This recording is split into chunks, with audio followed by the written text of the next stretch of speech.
This going live feature is really odd because the thing is, when you go live, you typically go live before it says that you go live. So chances are you saw me going live before I thought I was going live. Well, with that long introduction, welcome in. This is the Bitcoin Crypto Happy Hour, and I am CBG. So, it's Wednesday. It's hump day. I hate those expressions. I don't know about you, but has anybody here, drop a comment. Has anybody here seen Office Space? Okay, one of the best movies ever created. Someone has a case of the moon days. Wednesday being hump day. I hate all those expressions. Thirsty Thursday was something that I used to be more familiar with in my 20s, but I've sort of outgrown that. Anyway, it's Wednesday. It's good to be here. It's been sort of a long week. It's been going really fast. Not too much going on. By the way, I didn't even take a sip. Very good red wine. Let me give you a little bit of history of where I got this wine. So this is a red wine. This is from, you see the little denotation up here? Isn't that really cool? Maybe someday I will have wine and I will have initials on my wine bottle. That would be pretty fucking cool. This is from Cooper's Hawk. You can look them up. They're a chain. I don't know if they're outside of Florida, but I've been to several Cooper's Hawks in Florida. Remember to hit that thumbs up button, everybody. Welcome in, Brendan. Welcome in, Kevin. I haven't seen you in a little bit. Did you see the memo about the TPS reports? Yes. I used to joke about that back in the day when I had first began my actuarial career with John. I'm not going to say his last name. I'm trying to think of it in my head. But anyway, I worked with John. John and I used to joke about TPS reports all the fucking time. So anybody that doesn't get that joke, watch the movie. Stapler, the red stapler. But anyway, so this red wine, it's a very tasty red wine. It's from Cooper's Hawk. I had actually gone in there. So let's talk about the weekend for a little bit. Drop some comments, what you guys are having for happy hour, what you did this weekend. For everyone new, hit the thumbs up button. Appreciate it. But on Saturday, I actually went over to Cooper's Hawk, just myself. I just went over. I sat up at the bar. But I actually have a membership there, and you can do different ranges of memberships. I have the one bottle membership. So what that means is I pay $22 a month. You get certain discounts if you eat there or you purchase wine, but you also get a free bottle of wine a month. And if you do the calculation on what the bottles typically cost and you figure you're going to buy at least one bottle a month, which I am a wine connoisseur, I love wine. How fancy. But it works out. It works out. Again, I'm all about the numbers, so it all works out. So anyway, I haven't been over there in months, okay? So I was owed wines from July, August, September, and this current month of October. So it was like Christmas. I went over and got 4 bottles of wine. But anyway, there was one live stream I did with you guys for happy hour where I had something called a Super Tuscan red wine, one of my favorites from there. This is essentially this Appassionamento. It was their wine of the month in September, and it tastes very similar to the Super Tuscan. So as soon as the guy told me that, and it was some of the wines you have to pay like a $3 upcharge. The Super Tuscan would have been a $3 upcharge to get it. This was free, and I was like, hey, this guy's recommending it, and it was a good choice. Very, very good. So that is what I'm having this evening. What is everybody else having this evening? Yes. So you went to the Great American Beer Festival in Denver. That sounds cool. That sounds really cool. That sounds like a much better time than sitting up at a bar by yourself and drinking wine. That sounds really cool. So I haven't been to a beer festival in a long time. Yes. So about this really quick, let's talk about Sunday. As you know, I do the Bitcoin Crypto Weekly Close on Sundays. I will be doing the Bitcoin Crypto Weekly Close on Sunday, but it's going to be earlier than normal because I'm a Philadelphia Eagles fan. I bleed green, and they are playing the Cowgirls on Sunday Night Football, to Kevin's point. So I'm not going to rip on Dallas. I respect Kevin, and you know what? Dallas has a hell of a defense. Cooper Rush has been doing what he's needed to do to manage the team such that they've won how many games in a row? I don't know. They've won 4 games in a row, I think. So they're 4-1. We are 5-0. And we're playing them at home on Sunday night. So I will be watching that game. I'm not going to be doing the live stream during the close. So what we'll do is, we'll get into these charts and we'll do it like right before the close. I'll probably live stream around like 6:30. I mean, that's an hour and a half before the close. We'll probably go like 6:30 to 7:30. And we can talk about what we're seeing in the charts still and what we're anticipating during the close. So not a big deal, but did want to make you guys aware such that if you're clicking notifications when I go live, when times do change, like today, I was originally slated to go live at 6, but I was able to go live at 5:45, so I kind of changed up the time a little bit. By the way, the end of my workday was very frustrating because I was interacting with an underwriter, and he asked me a really good question. We had some really good conversation, and I didn't know the answer to the question. And look, I'm not saying I should know the answer to every question that I'm asked, but he asked me a question specific to life insurance that I felt I should have known the answer to.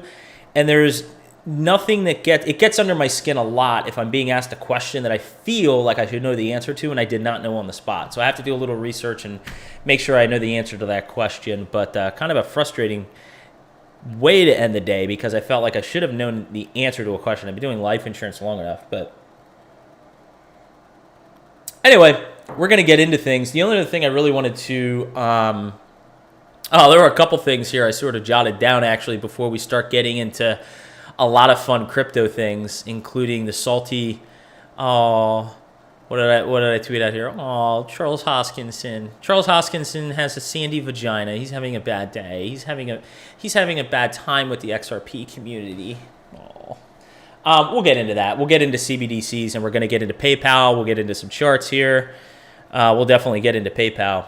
But a couple other things I wanted to mention. I was actually out golfing on Sunday. It was the first time that I went golfing in a long time. It definitely showed in my golf game. Golf went horrible. Still had a nice time. But, and I'm not going to make excuses. I mean, the weather was not favorable. The ground was soaked. It was raining out most of the time.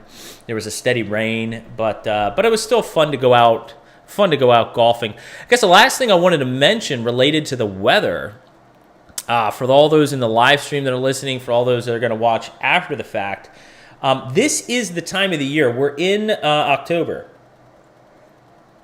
So I would say especially like November through like February. That's a proper way to say February, not February, February. It's getting to that time of the year where it's going to get really cold out up north.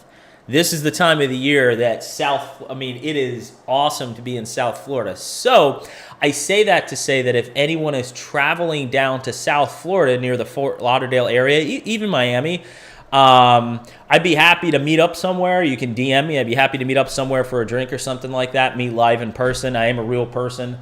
It'd be cool. It'd be cool to meet some of you guys. If anybody's traveling down this winter season or fall season to South Florida, let me know. Shoot me a DM. We can meet up, figure something out. So if I drink more beers than balls, nice.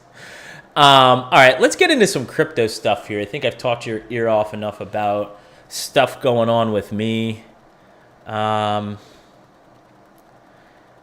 May have some interesting developments next week with this freaking elbow surgery. I'm not even going to get into it, but didn't get the most favorable of messages today. Yeah, didn't get a call back.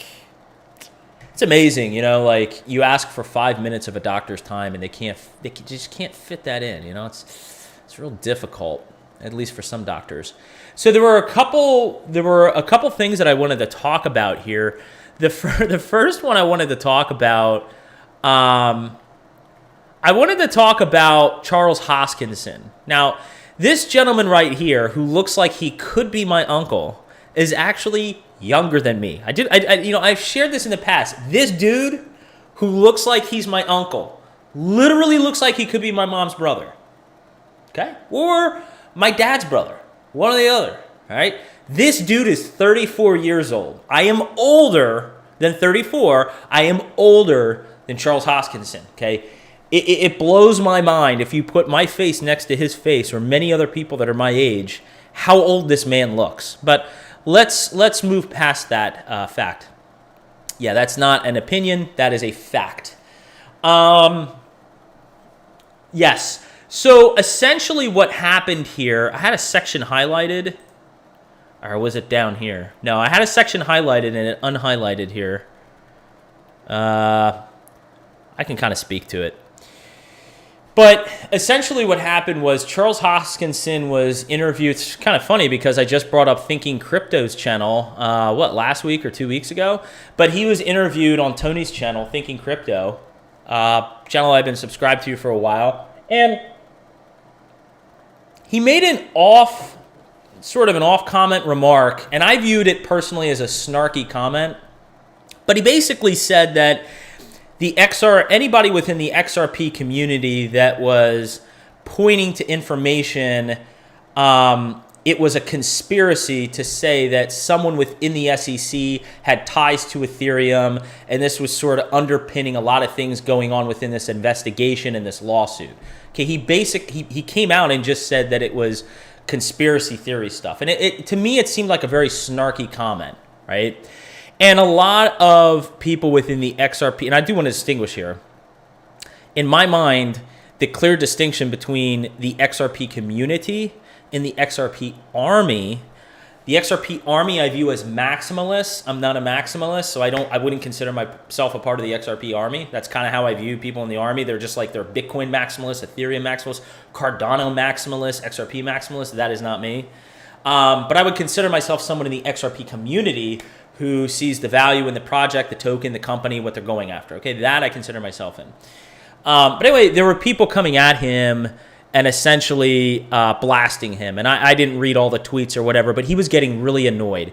So then he came out, salty vagina and all, and he created even this dude got up on his pedestal for 15 minutes and bitched and complained. I played this. I listened to 3 minutes of this, 3.5 minutes of this, and I could not stomach it. Nothing personal against Charles Hoskinson. I don't know him personally, okay? He may be the coolest guy. You know, I may be able to go out and have a beer with him, and he might be, like, really cool to talk to, and, like, I might have a good time. But I will say, the way he comes off like a real dick, just to me personally. And, you know, the thing with Twitter, basically the long and short here, I'm kind of jumping around. The long and short here is he came out and bitched and complained and said how he's completely done with XRP in the community and they're being ridiculous in their claims and coming at him with false premises, and he's just whining and complaining, okay? The thing that I learned really quickly, and to be very honest and transparent with you guys, I tend to be more of a sensitive person, and that kind of plays out in various aspects of my life. I'm not going to go into it, but I just tend to be more of a sensitive person. Like, I'm someone who expresses his emotions more than the average guy, okay, in all sorts of ways. And I also tend to, when comments are made to me, I've had a history of taking things a little bit more personal and sensitive. And I've had to learn to sort of overcome that a little bit through personal growth. But one of the things that I have learned, being on Twitter for as long as I have been on, is that as awesome as it is, I think it's so cool that I interact with a lot of you guys, like Brendan, who they're not located in the United States. We have people from Ireland, the Philippines, Australia, people all over, and I think it's really cool. It blows my mind sometimes when I actually think about the fact that I'm interacting with people that are outside this country. I think it's awesome, and I love it. But one of the pitfalls of Twitter is that you're interacting with everyone globally, right? So there's a lot of really nice and kind people out there, and there's a lot of assholes. And especially when you can get behind a keyboard and there's no facial recognition, you can just get behind a keyboard and type whatever you want, people tend to go off. Some people really tend to go off in manners that they wouldn't otherwise go off. Similar to how a driver in a car might experience road rage and do things in their car that they wouldn't do live in person to the same person, right? And so what I have found, right, is I have had to develop a thick skin and understand that when comments are being made to me, it's not personal. They don't know me as a person. Nobody interacting with me in this chat here knows me personally. You just know me based on what I tweet and what content I put out on YouTube. That's it. So I know nothing's personal if someone comes at me with hate, okay?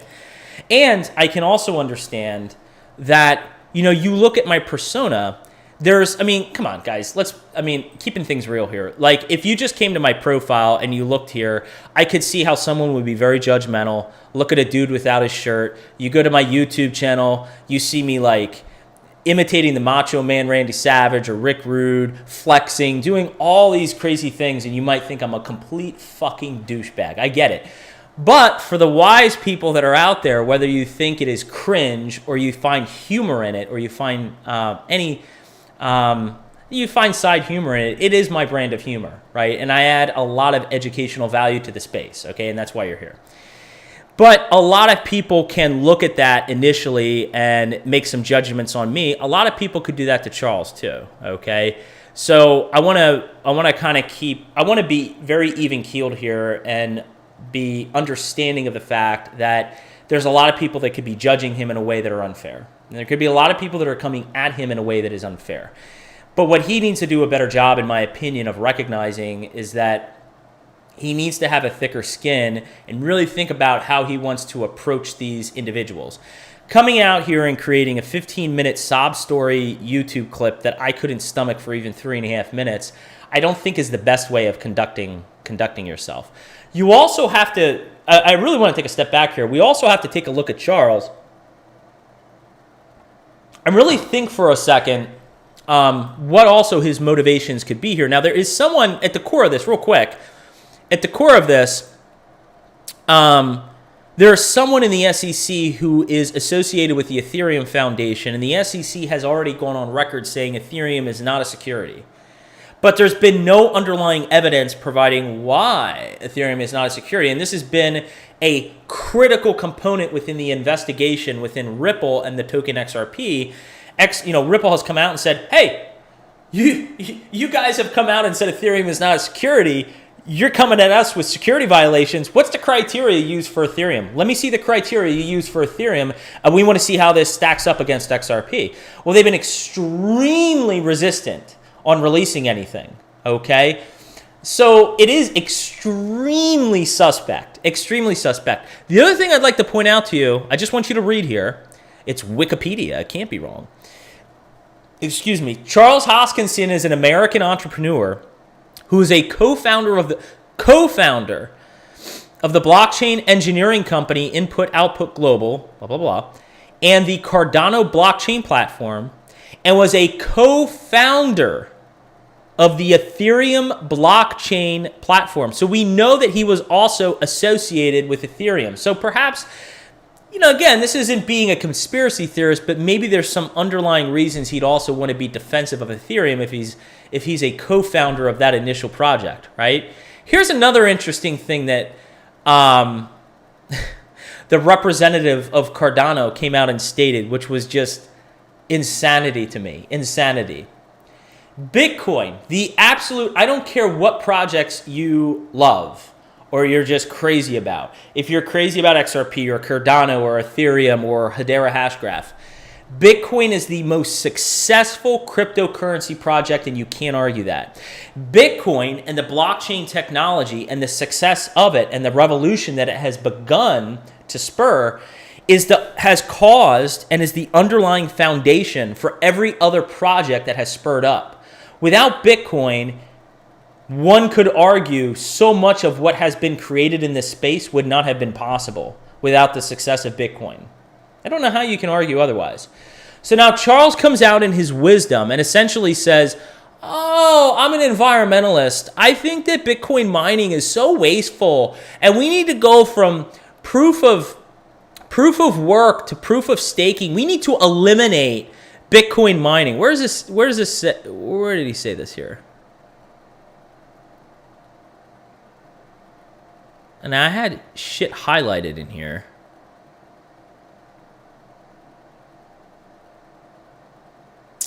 I had stuff highlighted here. Yeah, so basically, I must be thinking of the wrong article. Sorry.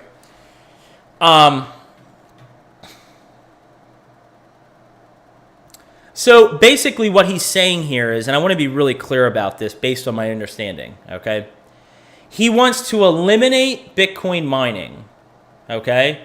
Cease it, because it's so bad for the environment.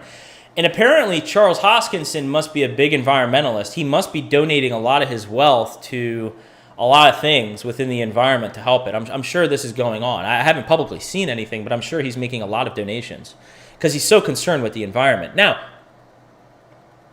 what he's saying is you could convert Bitcoin into wrapped Bitcoin. Now, to somebody unfamiliar with what a wrapped Bitcoin is, and to get away from proof of work to proof of stake, and to be energy efficient, this sounds like an awesome idea, right? Well, if you have a surface level understanding of what a wrapped Bitcoin is, then you would say, fuck no, this is retardedness at its greatest. I guess I'm not allowed to use that word anymore. This is stupidity. Okay, it's one of those no-no words you can't say anymore. It's stupidity. So essentially, if we're turning Bitcoin into wrapped Bitcoin, what does this mean in the most simplistic way possible for me to explain it to you based on my understanding? We're now taking Bitcoin, and with wrapped Bitcoin, we're turning it into an ERC20 token that is created on the Ethereum network, okay? We're actually taking the Bitcoin, we're exchanging it for wrapped Bitcoin through a third party like BitGo, okay? So BitGo is holding one for one the Bitcoin, the actual Bitcoin on the Bitcoin network that's associated with the wrapped Bitcoin. They're saying, all right, we're going to take your Bitcoin, well, we're going to hold one for one, and we're going to exchange you wrapped Bitcoin, which is held which is established as an ERC20 token on the Ethereum network. Now, what does that actually do? The mechanics of this. Now, Bitcoin is a peer-to-peer form of transaction. It's permissionless. There's no third party. I'm giving you Bitcoin. You're giving me Bitcoin. We're transacting, right? If we now introduce a wrapped token, what that does is it introduces third-party risk. So if the government hypothetically comes in and says, yeah, we don't like BitGo, we don't like the whole Bitcoin thing, and you can't do this anymore. Now, what you're doing is, let's say you have 50 wrapped Bitcoin, you can't go back to BitGo if they've been shut down or they can't allow you to interact with Bitcoin because it's being regulated by the government and shut down. You can't say, hey, BitGo, I want my Bitcoin back. And here's your 50 WBTC. It's as good as Bitcoin, right? It's a one-for-one value. So here's the wrapped Bitcoin on the Ethereum network. I want my Bitcoin back. Well, they're not going to be able to give it to you. So now you essentially have an IOU for Bitcoin. You have this wrapped Bitcoin that is not actually Bitcoin. This is not Bitcoin that's on the Bitcoin network. This is something on the Ethereum network. They're two totally very different things, okay? So this is a completely fucking moronic idea, in my opinion. But again, he has a platform, he has a voice, and this is interesting. Wrapped Bitcoin on smart contracts enabled platforms like Ethereum and Cardano. So you could actually establish this on Cardano as well, not as if he has an incentive to do this. So again, and it's nothing personal, but this guy, I've never been a Charles Hoskinson fan. And the reason I've never been a Charles Hoskinson fan is because I have watched a few of his YouTube videos. And again, could be an awesome guy in person, but he just comes off so pompous to me. He just comes off so pompous. And he's got to develop a stronger backbone. Shooting off with a 15-minute soapbox video, getting angry at the XRP community, talking about these outlandish things that would benefit his project that make absolutely no sense. Yeah, just not a fan of him. So I'd be curious, anybody, I mean, are there any Cardano supporters here? Drop your comments. But I would be curious to hear what your perspective is on this, because it annoys me more than anything. All right, let's get into PayPal, because this is actually, before we get into the charts, and this is going to dovetail into... This is going to dovetail very well into CBDCs, and then we're going to get into the charts. Maybe this is the article I highlighted something. Man, I'm really struggling with life right now. If you invest in the S&P 500, your portfolio may be so many concentrated articles in big up. companies. Okay. This can leave it imbalanced So and exposed when performance varies. let's get into things here. Invesco's S&P I was 500 blown equal away weight and ETF couldn't RSP believe what I was is spread reading. equally across the S&P 500, which reduces potential Read this concentration headline. risk. Now, I'm Keep sure your everyone portfolio in listening, balance. I would Stay in assume balance 90 to with 95% of you, Invesco's at RSP. least, are aware Before of this. I'm investing, sure carefully 5 to read 10% of you fund are not investment aware. objectives, risks, charges, expenses, and PayPal more in literally prospectus at came out Invesco.com. with a new user agreement that was to be installed in another dud asset. I like that, Brendan. I wish I could. Oh, I can't like your comment. I want to like your comment. Well, just know that I gave you a thumbs up. Because I don't own any Cardano. I'm just not a supporter of the project. And it mainly has to do with the project head. I just don't. I'm not a fan of the guy. Anyway, let's get to PayPal. So I was blown away when I found out that PayPal came out with an initial user agreement that said, hey, effective November 3rd, if we find that you have propagated any misinformation, we're going to take $2,500 out of your account. Now, I want you to really think about this for a moment. This sounds like lunacy. This sounds like lunacy on so many different levels. Who's this guy? Is this guy this guy's the CEO. This fucktard. And this is the scary thing with CBDCs that I'm going to get into. Central bank digital currencies, or as I like to call it, central bank digital control. Okay? This is the scary stuff. So PayPal, okay, it's an account under which you can make payments. It's an account under which you can get credit and pay. I've used it in the past. I was a PayPal account holder effective 2005. I had my PayPal account all the way since 2005. And I actually remember financing, it's funny, when I signed up for Clay Trader University, which is where I learned how to read charts, I've told you guys this, back in 2016, I paid, not that I couldn't afford it, but I was like, it's interest free. If I signed up for his class and he had a code, hey, go to PayPal, you can pay for this over like 3 months or 6 months. I was like, fuck, interest free. I'm just going to pay the installments every 6 months and pay it off. Great. So they do those sorts of things. But you have some ad playing in the background? Are you serious? I have an ad playing in the background? March 11th last year, when they said, "Oh no, we're just giving well, money to people." Maybe this was this incredibly increased. Is that helpful? For Venmo, PayPal, Airbnb. Let me know. Did that help? I hope so. I apologize. Is the ad off, Brendan? Please let me know. So on so many different levels, this is screwed up. I really want you to think about this. First off, they're stating a condition here. They're saying if you spread misinformation. What is misinformation? First off, there's nothing clearly being defined here. So the term misinformation is so ambiguous that they could have it applied to anything. Thank you, everybody. They could have it applied to everything, right? So there's a broad category of ambiguity being created here. But the more alarming thing, beyond the fact that there's this broad category being created here, okay? I want you to think about this. You make money, it's your money. I go to work and I work hard for what I do. I have worked extremely hard in my life to get to where I'm at. This asshole, okay, is saying that he can go into my account and take my money because I made some statements, okay? Maybe I came out with something that he disagrees with that is later to be found true. Maybe it's not. Maybe I came out and tweeted something. Maybe I tweeted something like, Joe Biden, I'm just thinking off the first thing off the top of my head, okay? This is just the first thing off the top of my head.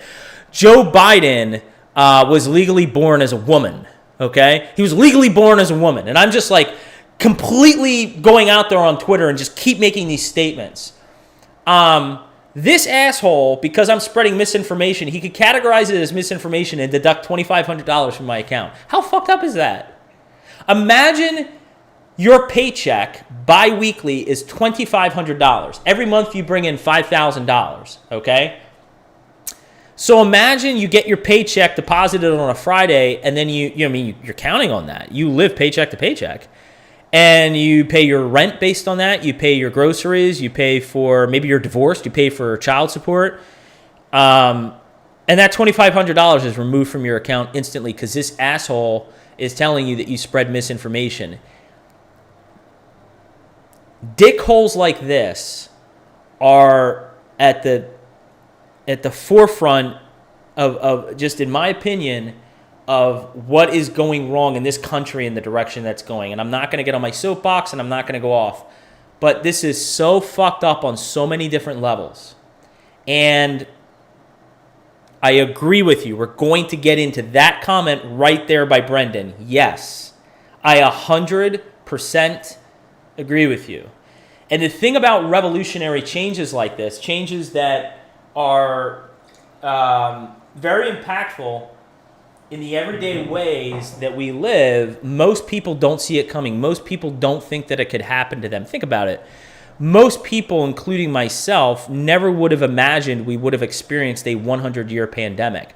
No one saw the great financial crisis, the great financial recession coming in 2008 in the housing market, right? There are so many moments in history that were so defining that most people were so caught off guard by. And I don't want to jump ahead of myself. We're going to get into CBDCs and a socialist system.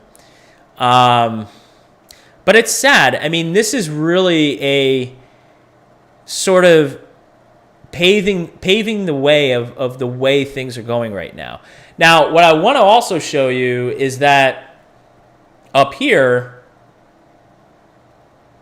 condemned and called an abomination, the user agreement was sent in air. Okay?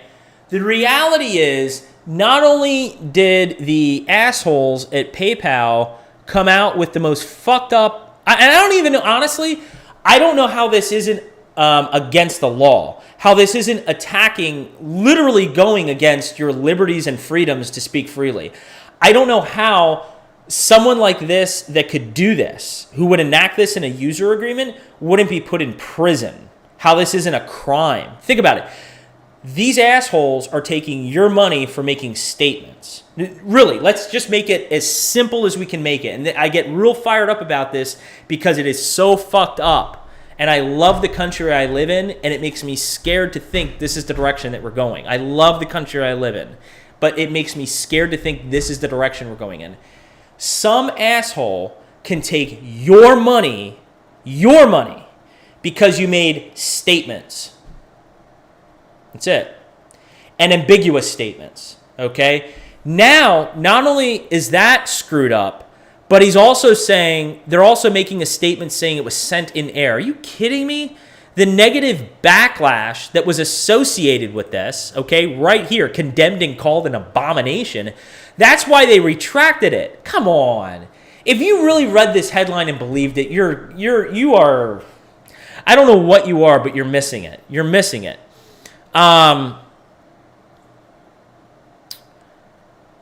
It's so ridiculous. How did they think they could pull? I don't know. It's, by the way, by the fucking dip, I love your name. All right. I haven't seen you in here in the chat before, but I love your fucking name. Love it. Love it. It's beyond hubris. It's beyond hubris. I mean, it is evil. It's ridiculous. It's just ridiculous. So then something else I started to do was I just did a Google search. I did a Google search for, I think, PayPal. Oh, I did a Google. You can do this, okay, and see if these. I just pulled up the top two, okay, that came up. Oh, and it looks like I X'd out of the one. Oh, shit. Okay, so I had two of them up and I missed one of them. So I apologize for that. But if you Google historical PayPal shady practices, historical PayPal shady practices, you're going to find a bunch of things that PayPal has done in which they've been fined and settled on later. PayPal settles FTC charges that Venmo failed to disclose information to consumers about the ability to transfer funds and privacy settings. According to the complaint, by the way, Venmo is associated with PayPal. PayPal purchased Venmo. It's all the same. Venmo is an umbrella under PayPal. According to the complaint, Venmo sent its users notifications that money had been credited to their Venmo balances and was available for transfer to an external bank account. However, the FTC says that Venmo failed to disclose that these funds could be frozen. I want you to listen to this. The FTC says that Venmo failed to disclose that these funds could be frozen or removed based on the results of Venmo's review of the underlying transaction. I mean, just think about that for a second. Why did Bitcoin come into existence? Peer-to-peer. There's no intermediary. There's no fucktard telling me that it's their money or it's my fucking value and my money, my purchasing power, and I'm going to interchange it here. You don't need to know what the fuck I'm doing. You don't need to validate anything. I don't need you to touch my goddamn money. I don't need you to touch it, okay? It's mine. It's sitting here, okay? I have it protected in a cold wallet, and I'm transferring it to somebody else. I don't need you to do jack shit with it. Okay, these people had the ability to freeze or remove based on the results of Venmo's review of the underlying transaction. As a result, consumers complained that at times, Venmo delayed the withdrawal of funds or reversed the underlying transactions after initially notifying that the funds were unavailable, that the funds were available. Where else? Consumers suffered real harm. No, wait, there was something else here I wanted to... There was something else here. Essentially, yeah, so there was this going on. The other thing that I found when I did my Google search, they were fined on this. The other thing I found was that they were also fined, and they settled on like a $25 million settlement on bad practice with late fees. So essentially, one of the things I found, and I'm sorry that I X'd out of the story. That's my bad. There was some commercials playing in the background or ads, and I closed out of it by accident. But anyway, what they had found was that even in situations where Venmo or PayPal were down due to a system failure on their end, their system was down, and customers, they couldn't make payments, they were still being fined with late fees. Because they couldn't make payments because their system was down. I'm thinking of someone right now. That I was with a couple months ago, and she told me that her bank was down and literally couldn't access the bank to make any of her payments. Like, that's insanity. Now, I'm sure that the bank, in that situation, I think everything worked out in the end that they didn't. She didn't incur late fees for missing any payments for anything. But in this situation, the system was down. They were still charging people fees. There were also situations where they were being promised credits for things, and consumers never got credits. So they have had some shady practices. I've heard bad things about PayPal. So in short, after I found this out, and it was this. It wasn't these articles. It was this. As soon as I found this out, a customer of 18 years, a PayPal customer of 18 years, without hesitation on my part, I went into my account, I unlinked my bank account, I unlinked my credit card, and then I closed my account, and then I called customer service to confirm that my account had been closed out. Then I went into Venmo and did the same fucking thing, and I deleted the app off my phone. I am never again using Venmo, and I am never again using PayPal, okay? I made sure. The only thing that was coming out of PayPal for me on an automatic processing standpoint was actually TradingView. So my TradingView yearly or bi-yearly, based on how you sign up for it, subscription was coming out of PayPal, but it didn't need to. I just changed the payment method of my credit card. Besides that, I don't fucking need PayPal, and I don't need Venmo. I use Zelle if I need Zelle. Like, I have a cleaning lady who comes in and cleans my place like every 2 months, 2.5 months.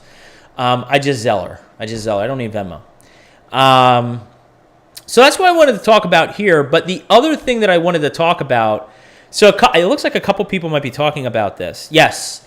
So Kevin and Brendan have both hit on this. And this is kind of the scary thing that most people do not see coming. Now, let's talk about our current monetary system for a moment. And I promise not to bore you to death. But let's talk about the current monetary system and actually how things work in practice. The dollar essentially today is digital. It really is. If you think about it, most of how we transact, most of how everybody transacts is in a digital form, right? You use a credit card, you use a check card perhaps, but mostly credit cards. You go in, you pay your bills, you look in your checking account and you see a dollar value there. Everything for the most part is digital. And in fact, something I've spoken a lot about in the past is that banks actually have something called fractional reserving, which is mind-blowing in itself. During the great pandemic, the beer virus, fractional reserving regulation from good old federal chairman Powell was brought down to zero. So basically, essentially, banks, if you're, let's say you look in your bank account and it says $1,000, banks are only required to hold, you actually don't have $1,000 in your bank. Like your bank is literally not holding $1,000. It might digitally say that, but they lend money out, and then that bank lends money out, and that bank lends money out. So what happens is the bank is actually only holding an extremely small percentage. What do you think it is, like 50%, 70%? No. In most cases, it's 5% or less, 3%, 2%, 1%. During the great pandemic, it was 0% regulated, so banks didn't even need to hold any money. It was just digitally represented. Now, the problem in that is if you had a bank run and you had everybody going to the bank and saying, I want my money, they'd be like, well, fuck, we don't have your money. What are you saying? I'm looking at my app here and it says I have $1,000. Give me my fucking $1,000. We don't have $1,000. We're holding $1. That's all we have. So, that's troublesome in itself. I'm not going to get into that. But maybe I'll dedicate a happy hour just talking about that. But the direction that this is going here, which the comments in the feed, which I appreciate, are speaking to. Thumbs up if you enjoy the content. Drop the old like, leave a comment, and subscribe to the channel. Is CBDCs. So somebody who is unfamiliar with what a central bank digital currency is might say, well, hey, CBG, almost said my first name there for a second. Not my first name. CBG is my name. Hey, CBG. What's the difference between a CBDC? It's a central bank digital currency. Everything's going to be digital. You're saying everything's digital today, so what the hell's the difference? Let me tell you what the difference is. The difference is you and I will have digital wallets, and the government will have the ability to have access to your digital wallet. So if the government decides for some reason that you've been a naughty citizen, they can just take money from you. They can deposit money in and they can take money from you.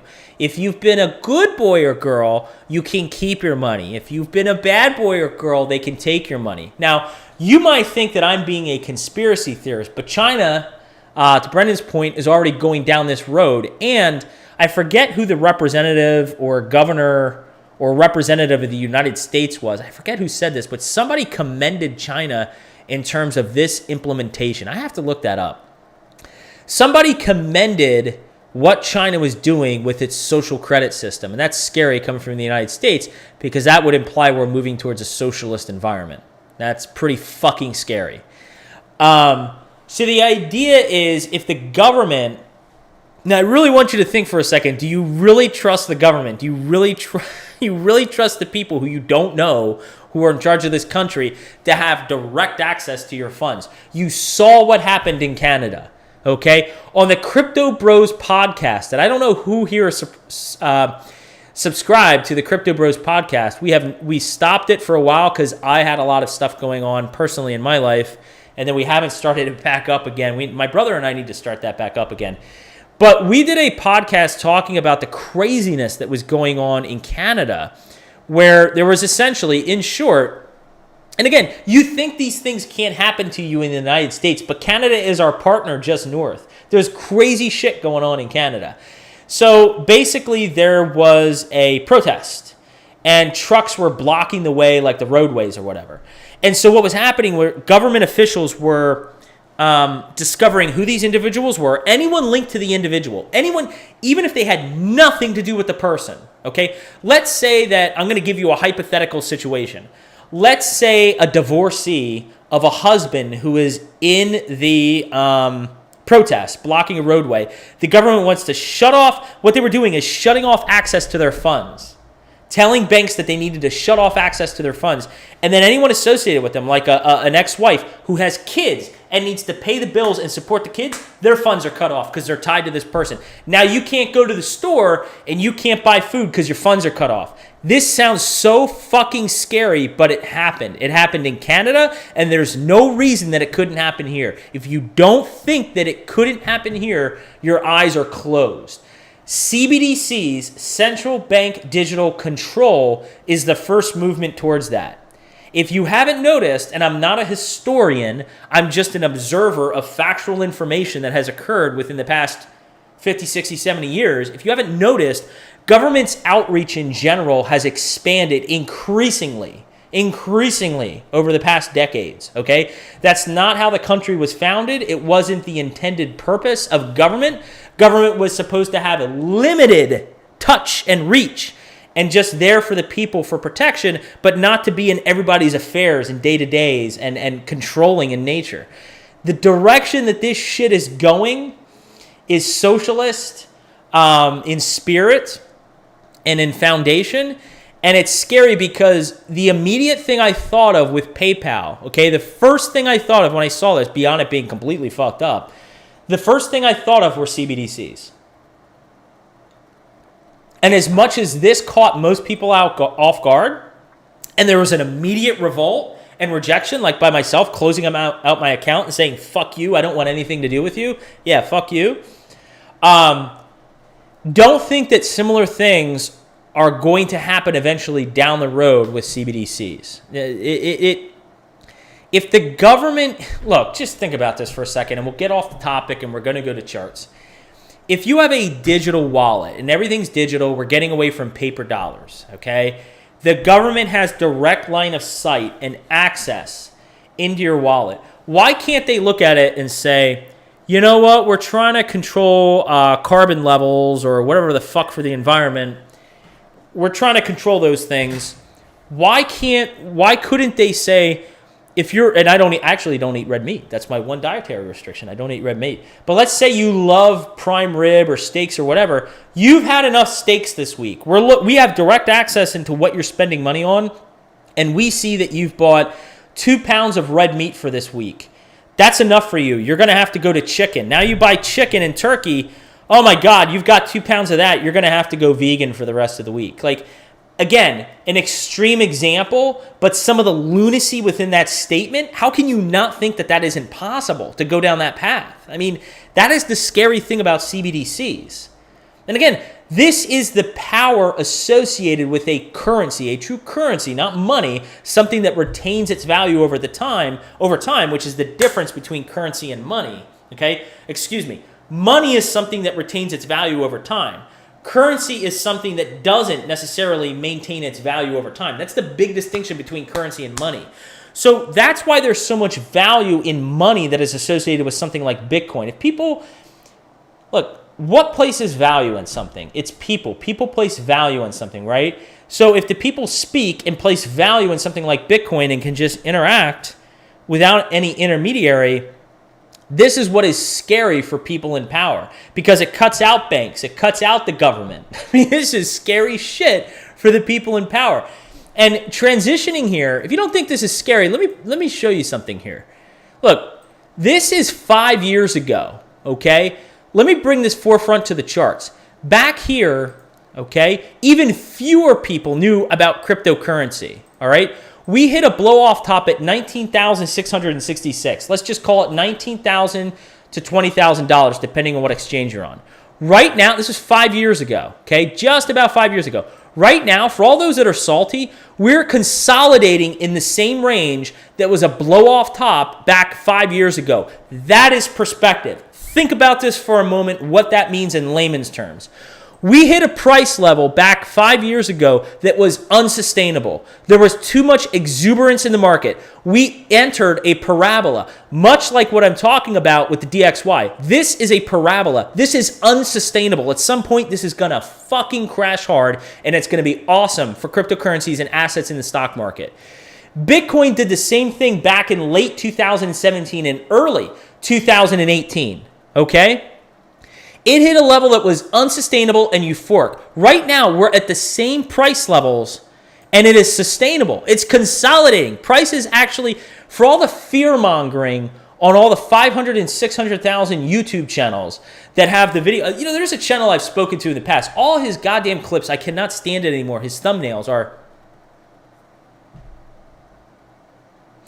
that shit. He's feeding into the fear, okay? And I can't stand his thumbnail clips anymore and his narratives on shit. Like, it's just gotten, I'm past it. I don't even listen. I have not listened to his shit for the past weeks, not because I want to hear a different perspective, but I can't stand the negativity and his thumbnails. It's just too much for me. We are literally consolidating in this range. Is there a probability that we could drop lower? You're damn sure there's a probability we could drop lower. There's also a very high probability based on 21 independent charts and data science models that I've shared that we're going to continue moving higher.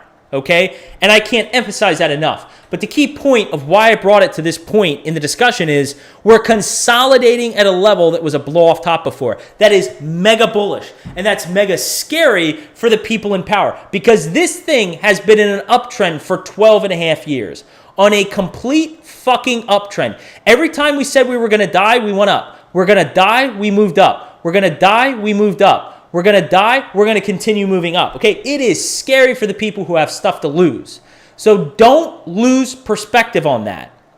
I want to get to a couple comments here, and then I wanted to speak to this chart actually. I want to speak a little bit more in depth of what I have drawn on this weekly view of Bitcoin. Let's see what we got here. I'm a little worked up. Hey, by the way, no one has indicated to my knowledge. No one.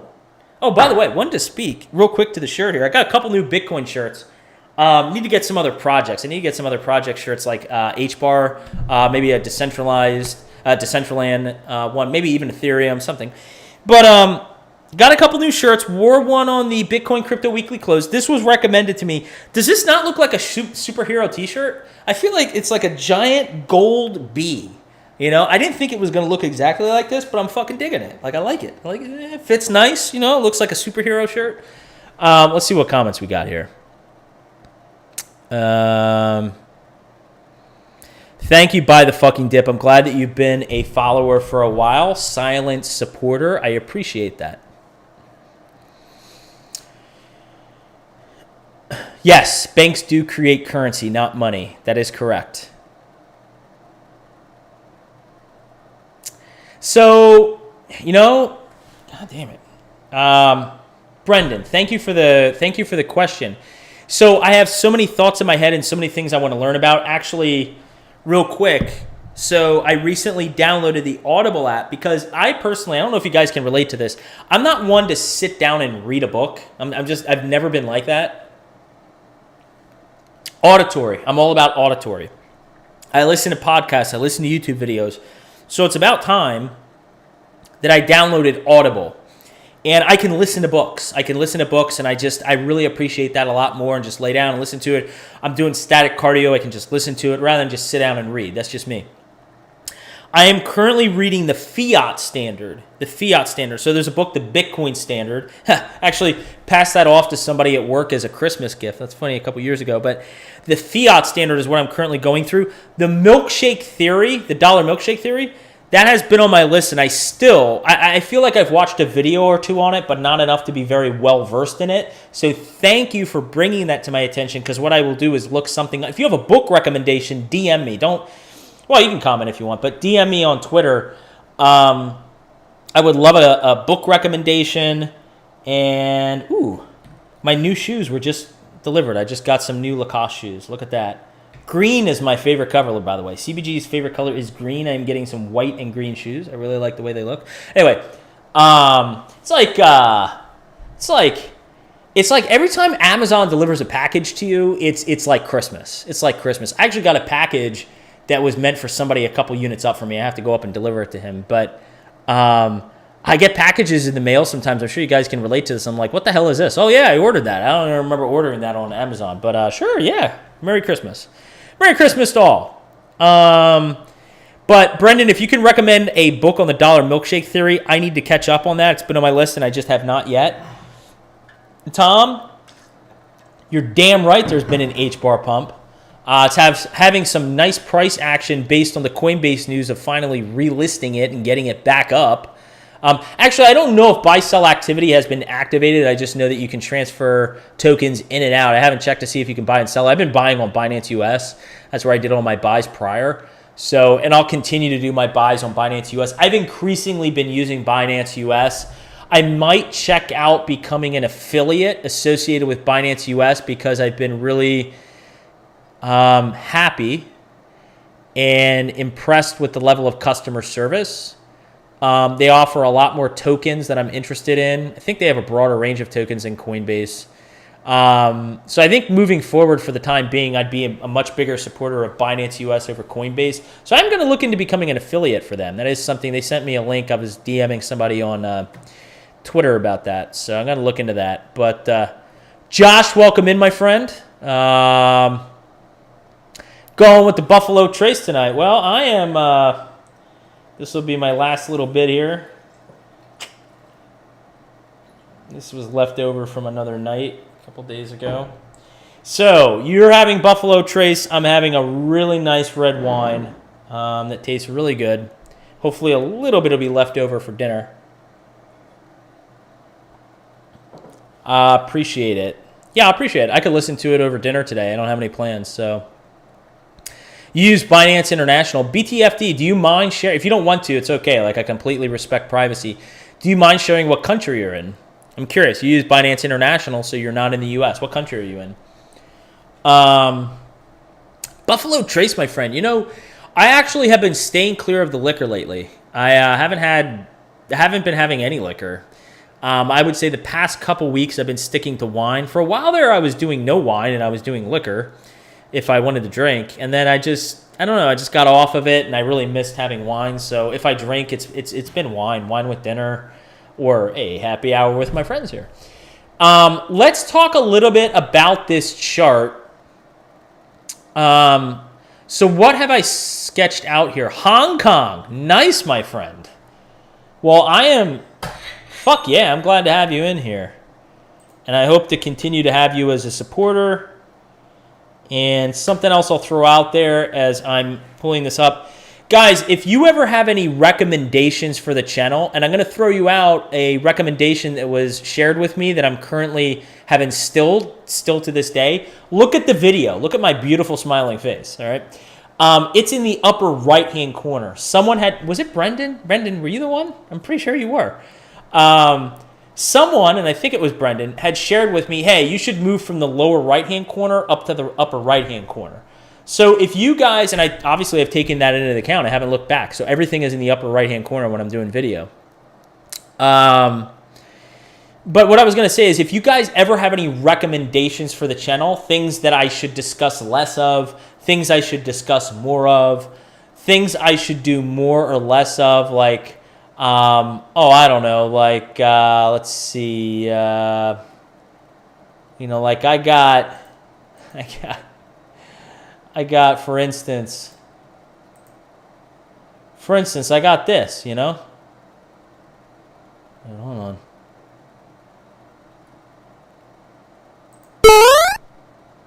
Oh, you can't hear that, can you? All right. That's a Mario jump. I do have a soundboard here with some clips. I know the one day I brought it up, I think it was Brendan. I think it was Brendan who was like, yeah, that's fucking, yeah. He's like, yeah, we could use a lot less of that. So if you guys have any recommendations, things I could do more or less of, I would appreciate it. I'm always looking to innovate and keep the channel interesting and engaging. And always the most important thing is it's informative. You guys have value out of the channel. You're learning something. So let me know. You can always DM me. You can DM me on Twitter. I know I'm not as good with DMs on Twitter. I'll try to get better with it. But DM me any suggestions. Appreciate it. Let's get to this chart. We're going to cover a couple charts. I'll see if anybody has any questions. I'm going to drop off then because I've been on here for an hour. I need to start dinner here in a moment. I'm actually having a really romantic dinner this evening. I'll share a little bit of personal information with you guys. Not really, just me and myself. All right, so let's get into the chart. So this is a weekly. Now, what I'm showing here, again, under the belief that we are still, and I know this goes against the grain of like 99% of people that are out there, I actually think, okay, now bear with me. Don't click off. All my viewers right now, please don't leave the channel when I say this. I actually think we're in a correction and we're not in a bear market. I know, it's fucking lunacy. We're in a correction and we're not in a bear market. I know that sounds crazy. Let me explain why. Let me explain why. I'm glad I could add a little humor to your life. I try to add humor, you know. God damn, every day I deal with numbers that are rounded to the 1/1,000,000th of decimal points. Do you realize, as mathematical and as formulaic as I am in my head, I can't do that shit all day without breaking and adding humor. Funny thing is, I was telling my mom on the phone, it's funny because I actually at work am the extroverted person. I don't consider myself an extrovert, but I work with most people that are introverts, and I'm more extroverted than they are. So when I get in a room and I try to just keep things lively and I try to add some humor and keep things, because we deal with numbers all day and it can be fucking boring if you allow it to be. I'm the most extroverted person in the room, so it's kind of funny when I think about it because I'm not an extrovert. Anyway, so the reason that I say we're in a correction and not a bear market is because this is part of an Elliott wave structure. This is a wave 1 movement up, a wave 2 correction, a wave 3 move up, an expanding A, B, C flat correction, and we still have a wave 5 movement up. So the reason that I say it's a correction is because this is a wave 4 correction within an Elliott wave structure. That's why. Now what I've done here is I've tried to, and this is where if I was more of a proficient Elliott wave technician, I could be more specific with this. And that's something, again, on my to-do list, which is to be more specific or be a lot more proficient at being an Elliott wave technician. I could be a lot better at providing you commentary, 100% honesty. I could be a lot better at providing you commentary on time frames and specifically price appreciation levels. But for the time being, what I did is, let's talk about timing. If we look at this one wave movement up, right, it took 196 days, okay? And again, this is a weekly chart, 28 weeks. If we look at the wave 3 movement up, now in an Elliott wave structure, the wave 3 movement is the largest movement. Your wave 3 movement will never be shorter than the wave 1, okay? Your wave 3 is going to be your largest movement, okay? So in this wave 3, it makes sense then that it took about twice as long, okay? 57 bars or 300, let's call this what it is. This took 200 days, this took 400 days, okay? Let's just round the numbers to make it easier. This took 200 days, a big move, and 400 days, big move, okay? So what I'm saying is time-wise for wave 5, if we expect something, okay, to either be the average of these two, recognizing that wave 5 will most likely be less than wave 3. I believe the rules with Elliott wave, maybe someone can correct me here. This is on the spot off of my recollection. I believe wave 5 and 3 can actually be a similar distance in price appreciation, but wave 5 cannot go higher than wave 3. Wave 5 could actually be as high in magnitude as wave 3. It cannot be any more than wave 3. And in most cases, wave 5 is not as great as wave 3. Wave 3 is your biggest wave. Okay, correct me if I'm wrong here, anybody. But anyway, what I'm saying is if we took the midpoint, okay, between 28 and 57, just the average, that's 43 bars or 300 days. If we took the maximum here of 400 days, it took as long as our wave 5 or wave 3, that puts us at 400 days. So what I'm saying is, if this is a true Elliott wave structure and my hypothesis is correct, and the few individuals out there whose hypothesis is this is correct, what that means is Bitcoin should top somewhere between April, I know this is hard to believe right now, but the runs up last so much less than the corrections down. Okay, this is something that's just historical if you look at the chart. This would mean that Bitcoin would top somewhere between April and July. Okay, that's what that would mean, sometime between April and July. Now, what about price appreciation? What I did was I said that the price appreciation, if we took, again, the average or midpoint, if we looked at 345% and 1,100% and we just averaged those numbers, it's 723%, around 723%. And that takes us up to 184,000, okay? So let's just round down. Let's just say, I don't know, let's actually make it a little bit more, 180,000. We have a 700% price appreciation. So 700% price appreciation is right in between our wave 1 and wave 3. Takes us up to 180. Okay, that's not a price level we would sustain. It's a price we would wick up to and then retrace pretty hard after which. So again, now let me just say this. I know a more proficient Elliott wave technician will give you a better read on price appreciation levels. They would be able to state fib extension levels and typically what happens with these wave movements. I'm not that yet there as a technician on Elliott waves, but what I've done, I feel, is very logical based on my understanding of the charts. That again, we could see something in the neighborhood of a top out somewhere between 180,000, somewhere in between April and July of next year. Again, I know that's so hard to believe. Guys, come on. Literally, zombies were going to eat our brains back in March of 2020. No one in their fucking mind believed we would have a V-shaped recovery, come back up at 10,000 and shoot up to 64,000, almost $70,000. No one saw that coming in 2020. Literally, I was here for this too. Every single fucking person was calling for a fucking bear flag and to go to a level. By the way, the technical target on this, just to let everybody know, I've joked with so many people on Twitter, the technical target on this was less than 0. Okay, so the technical target on this thing didn't even make any sense. Okay, there was also discussions of hyperwave, the hyperwave theory. I have to get back to Scott Melker, because the Wolf of All Streets, because he had a speaker on the other day talking about how hyperwave played out in Bitcoin and Ethereum. I followed hyperwave pretty fucking closely in 18 and 19, and hyperwave failed on Bitcoin, because my recollection on hyperwave was Bitcoin was supposed to go down to like 1,000 or 1,200. It did not. So I got to call Scott out, whoever he had as a speaker. He had a speaker at a conference he's holding in Las Vegas, and I heard her commentary on hyperwave. He needs to revisit that, because that is not my recollection. Again, hyperwave was supposed to take Bitcoin to 1,000 to 1,200, and it never happened. Anyway, the point is no one, okay, 1% of people thought this would happen. Less than 1% of people thought that would happen, okay? So I know right now, we are super, mega, hyper, super salty. Much like, hold on, I'm bringing this full circle to the beginning of the presentation here, the beginning of the happy hour. Much like this individual right here, super, mega, hyper salty, and also looks a fuck ton older than he actually is, right? Looks like he could be 54 in my uncle and not 34. I just can't believe that. It still blows my mind. Anyway, some people, I think, try to look older to make themselves look a little bit more prestige, to make themselves look a little more prestigious and situated in their standing in life and where they are in the space they're speaking to. So maybe he intentionally tries to look older, but Jesus almighty, I would not want to try to age myself.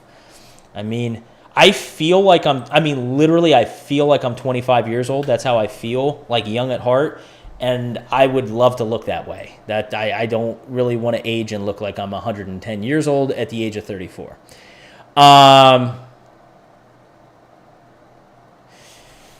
So the trouble is going to be that we will be selling out into crashing fiat. Well, I'll tell you what, for the time being, fiat is still the world's reserve currency. It's still the dominant currency of the world. I'll tell you this as an example, Brendan. I know you're not in the United States, but I'll use the United States as an example. I mean, you're raising a valid point. But if my hypothesis is correct, okay, and I successfully, as an example, scale out in here, and save a little bit, and then as it starts to correct and I feel solid, I scale up my last portion here with the stop loss. If I'm successful on all these exits, these 4 exit points, and it averages out, near the top, because no one's going to say you're a fucking fool if you think you can sell the top and buy the exact bottom. So if I can sell out anywhere near the top, I don't care if it's 20% on average near the top. I don't really give a shit if it's near the top, all right, because there's so much volatility. Let's say the total pre-tax without accounting for, actually, let's account for taxes. After I fork over my ass to the government and pay taxes on what I made, which is theft in itself, I've spoken to, you're double taxed. You make money, you invest it, you take risks, and then all of a sudden the government wants to step in, reach in, and fucking ass rape you and take more of your money. All right, so let's say after I'm taxed, I walk away with like $1 million. $1 million is still going to get you pretty far in life, right? So even if it's been inflated, devalued, $1 million today is not what it was yesterday, but it's still going to get you far in life. I get your point, but depending on what your cash out value is, $1 million is still a lot of money that you can use a portion of that to sustain your cost of living. And you can also use a portion of that to reinvest in assets once they come down at a more favorable level. But I definitely get your point. But, if you're able to sell out, and let's just say you sell out at an average price point of Bitcoin at $120,000, right? And you buy back in and it bottoms at like fucking, $30,000, right? I'm just picking numbers off the top of my head. Well, now you just 4x your holding, right? If you sold 10 Bitcoin at 120,000 and you took all that and you invested it back in at 30,000, you hold 40 Bitcoin, right? So, you're doing pretty well for yourself. So let me get into some comments here. I'm actually seeing what time it is. I'm not going to go over any more charts. We'll cover the rest of the charts on the Bitcoin Crypto Happy Hour, weekly close. I appreciate you guys tuning in a lot. Appreciate the engagement. A lot of engagement this week. I appreciate it. Let's see what we got here from BTFD from Hong Kong. Hoskinson makes millions from staking his ADA. I heard that. I read that. I don't know the validity of it, but I will say I read the same thing you're speaking to, and it wouldn't surprise me. He's the founder of ADA. He's the founder of... Hold on. He's the founder of another dud asset, ADA. So it wouldn't surprise me he stakes it and makes millions off of it. He only needs to keep the dream going for his believers to keep buying. No actual development necessary. Yeah. So at some point to this point that buy the fucking dip, brother, you and me are like the same. Crypto bull god. Buy the fucking dip. Like both are like strong statements. We should be like a tag team. Like if there were tag teams in crypto and we could like pair up and face off against other people. I don't know why I always have these wrestling comparisons, but if we could be a tag team, we would be the ultimate tag team. Buy the fucking dip and crypto bull god. Sounds like a formidable tag team, like Legion of Doom with the Steiner brothers. Anybody here who's familiar? By the way, anybody here who knows the Legion of Doom or the Steiner brothers from wrestling way back in the day in WWF or WCW, hit the motherfucking thumbs up button and drop a comment because props to you. What I will say is that at some point, once the market matures, and it's going to take many years for this to happen, this is nothing that's going to happen by 2025 or even 2027. In my opinion, it'll take at least another 10 years.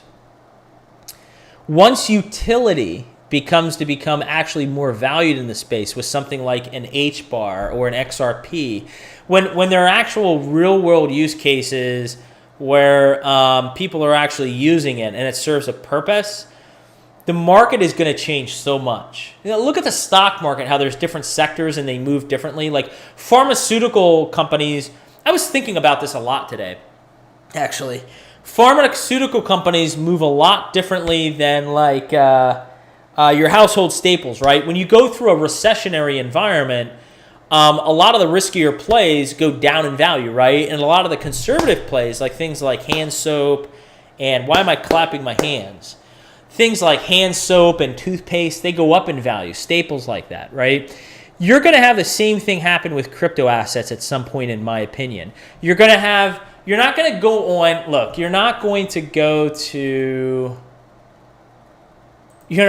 to CoinMarketCap. Who knows if CoinMarketCap will even be a thing? You'll go to CoinMarketCap, and it's not just going to be cryptocurrencies, digital assets. You'll have sectors. You'll be able to click here and be like gaming, payment remittances. You're going to have different sections, and they're not going to all move unison with one another. Depending on what's going on in the environment, in the economy, those things will move differently. We will, in my opinion, get to a point where it gets to that point. But I think that's at least 10 years away. That's a long time away. Right now, speculation drives this market. Look at the market cap. Guys, come on. The market cap is under $1 trillion, and I don't know the market cap of Apple off the top of my head. Apple market cap. Oh, come on. This thing is 2 point. So, I mean, look how early we are. This fucking phone company, technology company, whatever you want to call it. I mean, what do people know Apple for? It's a phone company. Okay, and I know the phone does a lot more than just calling people. I mean, it's, we fucking live and breathe on our phone, okay? But the point is this company, Apple, is a 2.25, okay? About $2.25 trillion market cap. Every single digital asset here, cryptocurrency, is under $1 trillion. It's 0.9 trillion. It's less than half.